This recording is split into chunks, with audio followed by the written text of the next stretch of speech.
follow your heart. Oh, just follow your heart if you want to be happy. That's what culture tells us, right? That if we want to just like make it in life and be content and fulfilled and satisfied, that in any given situation, we should just do what our heart tells us to do, right? I think about it this way. We enter relationships, we abandon relationships, we buy things, we go places, we make, let's use a colorful word, we use spontaneous. We make spontaneous decisions. They're not impulse decisions, they're spontaneous, right? And we do all this based on our understanding of what will fulfill us or make us happy.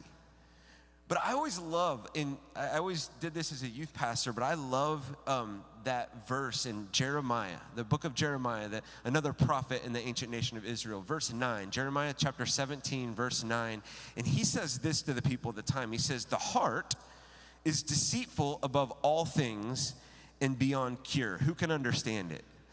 Maybe we should get little girl shirts that say that, right? Maybe we should. So what we have here in this passage is we have David who says, you know what? God's understanding, God's plan, God's thing for my life, it's not working out. And it's not really that good because I'm sick and tired of being sick and tired. So one day he thinks to himself, and what does he think? This is what he says. But David thought to himself, verse 1, one of these days I'm going to be destroyed by the hand of Saul. The best thing I can do is escape to the land of the Philistines. And then Saul will give up searching for me anywhere in Israel, and I will slip out of his hand. You get this? So David he's sick and tired of being sick and tired, so he's like, you know what? I'm going to go to a place where Saul can't get me anymore. I'm going to go to the land of the Philistines. So let's pick up verse 2 because there's so much context here. So David and his 600 men with him left, and they went over to Achish, son of Maoch, king of Gath. Okay, so this is where David goes. He goes to the land of Philistines, with Gath. Now, once again, 13 weeks, we're just flying through. I need to give you a little context of what's going on here. Gath is the hometown of none other than Goliath. So week 2. Gath is the hometown of Goliath, the hometown of the Philistines. In a few chapters, a few short years ago, David had the same plan, okay? And he went to Gath, he went to this area, and they were beating him, just about killed him. He was within an inch of his life. And you know how he got out of this? He had to act like a psychopath. So he got down on all fours and howled like an animal and scratched at the prison walls that he was in. And finally they were just like, I don't think he's much of a threat. And they let him go. And he had to act like a psychopath to get out of here.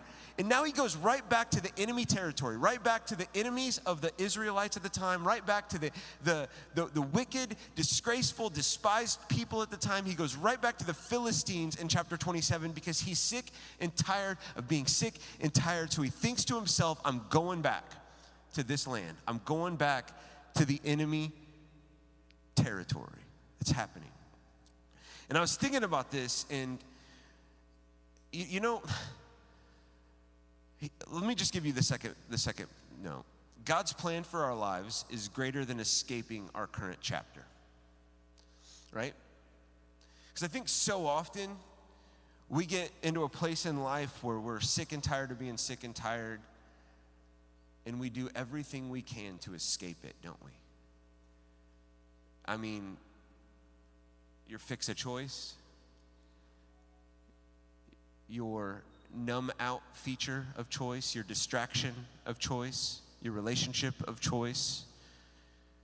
Maybe it's just wholesale, like I'm moving, I'm gonna go to a different state or a different town or a different thing or a different church or a different whatever, and all of a sudden we don't like the hand that we've been dealt. We don't like the situation we in. We don't like the chapter of life that we are sitting in at the moment, and we're sick and tired of being sick and tired, and so we find a way to get out and to escape it. And the thing I would say is be careful, because God's plan for your life is going to be better than your escape hatch.